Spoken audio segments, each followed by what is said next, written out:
أعوذ بالله من الشيطان الرجيم. ومن أحسن قولا ممن دعا إلى الله وعمل صالحا وقال إنني من المسلمين.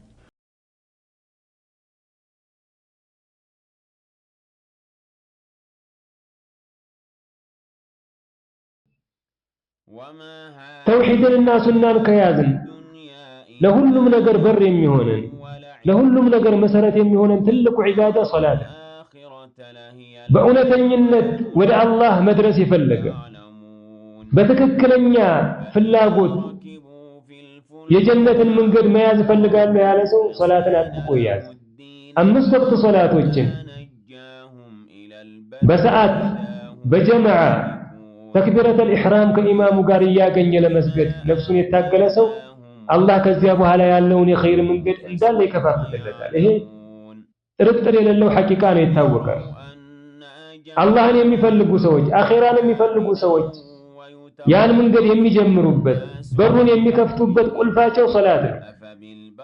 كل مسلم صلاة لاي يتلي تكرد لنورو يقبل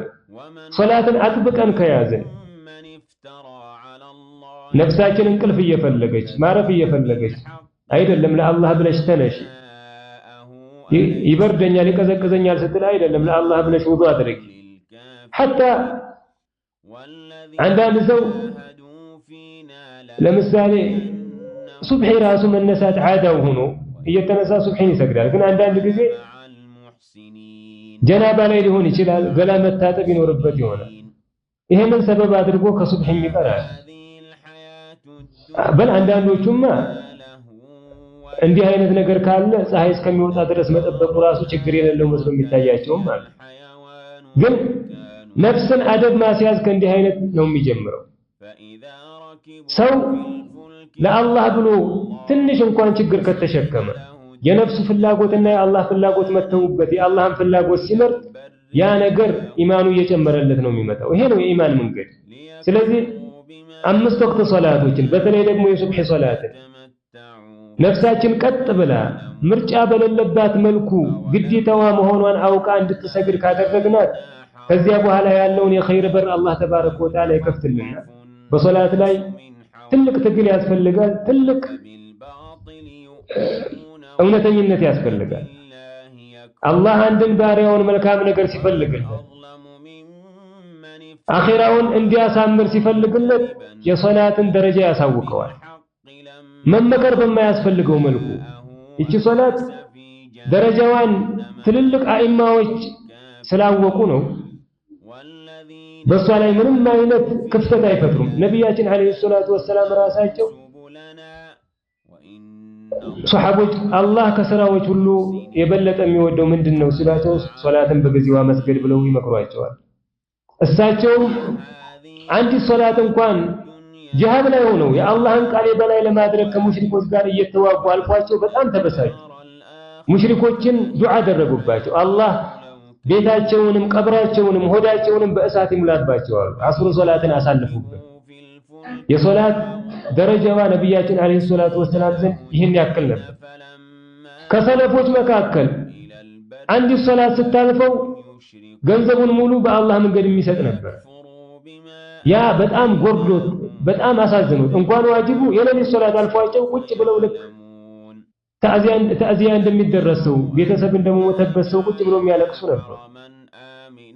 እነ ኢማም ሰዒድ ኢብኑ ሙሰይብ ረህመቱላሂ ዐለይሂ ወገይሪ ምን السلف ከኢማሙ ጀርባ ውጭ ማንንም ጀርባ ሳያዩ ጀማዓ ሶላትን ለ40 ዓመት ለ50 ዓመት ይሰግዱ ነበር ሙስሊም የሶላትን አሳሳቢነት ማወቅ አለበት ወደ አላህ የሚያደርገው መንገድ የሚጀምረው በሷ እንደሆነ የኸይር መንገድ ሁሉ የሚከፈትለት በሷ እንደሆነ ማወቅ አለበት በዚያ ላይ ነፍሱን የምር መታገል አለበት ይሄን ትግል ሲታገል አላህ መንገዱን ያመላክተዋል የኢማንን የጀነትን መንገድ ያገራለታል والذين جاهدوا فينا እነዚያ በእኛ መንገድ የታገሉትን ለነህዲየነሁም ሱቡለና መንገዳችንን በርግጥ እንመራቸዋለን وإن الله لمع المحسنين اللهم كملكام سريوج قارنو معية خاصة بنصره وتأييده وتوفيقه ለሚጠቅማቸው ነገር ይወፍቃቸዋል፣ ያግዛቸዋል፣ ያበረታቸዋል፣ ጉዳያቸውን ሁሉ ያገራላቸዋል። ደጋግ ሰዎች አብዛኛውን ጊዜ ሸረኞች ዲን ላይ የሌሉ የዱንያ ሰዎች የሚፈልጉት ነገር ሲሳካላቸው ትንሽ ቅሬታ ሊሰማቸው ይችላል። አይ በዲን ላይ ያለ ሰው ነፍሱን መታገል ያስፈልገዋል፣ ብዙ ሙሲባ ሊያጋጥመው ይችላል። በሌላ በኩል ደግሞ አላህ የማይሉ እንኳን አንድ ቀን በቀን ለአላህ ስጁድ የማያደርጉ ኩፋሮች ወይም ደግሞ ሐታ ሙስሊም ሆነው እንኳን ከመስጊድ የራቁ ከዲን ጋር ምንም ግንኙነት የሌላቸው ሰዎች ዱንያቸው በውጭ በሚታየው አምሮላቸው የሚፈልጉትን ነገር አግኝቶ ሲያይ ያ ነገር ሊያሳንፈው ቀልቡን ሊሰብረው ይችላል። ይሄ ጊዜያዊ ነው። አላህ ደጋግ ሰዎችን ትንሽ ከታገሉ በኋላ ትግላቸው ፍሬ የሚያፈራበት ጊዜ እስከሚመጣ ድረስ ብቻ ነው የሚያስጠብቃቸው። لذلك በዩሱፍና በሙሳ አለይሂ ሰላም ታሪክ ላይ አላህ በቁርአን እንዳለው ስለ ዩሱፍ አለይሂ ሰላም ምን አለ? ወለማ በለገ አሹደሁ አተይናሁ ሑክመን ወዕልማ ወከዛሊከ ነጅዚ አልሙሕሲኒን። ወከዛሊክ ሙሳንም በተመለከተ ወለማ በለገ አሹደሁ ወስተዋ አተይናሁ ሑክመን ወዕልማ ወከዛሊከ ነጅዚ አልሙሕሲኒን። አይ ጊዜው ሲደርስ አላህ የሚያውቀው ደረጃ ላይ ስንደርስ የዚያን ጊዜ የምንፈልገው በር ሁሉ ይከፈትልናል። እስከዚያ ድረስ ግን ሙስሊም በዕልም ላይ በሶላት ላይ በኸይር ስራ ላይ መታገዝ ዱዓ ያደረገ አላህ እንዲያግዘው እየተማጸነ በዚያ ላይ መጽናት ነው ያለበት። هذا والله اعلم وصلى اللهم على نبينا محمد وعلى اله وصحبه وسلم سبحانك اللهم وبحمدك اشهد ان لا اله الا انت استغفرك واتوب اليك.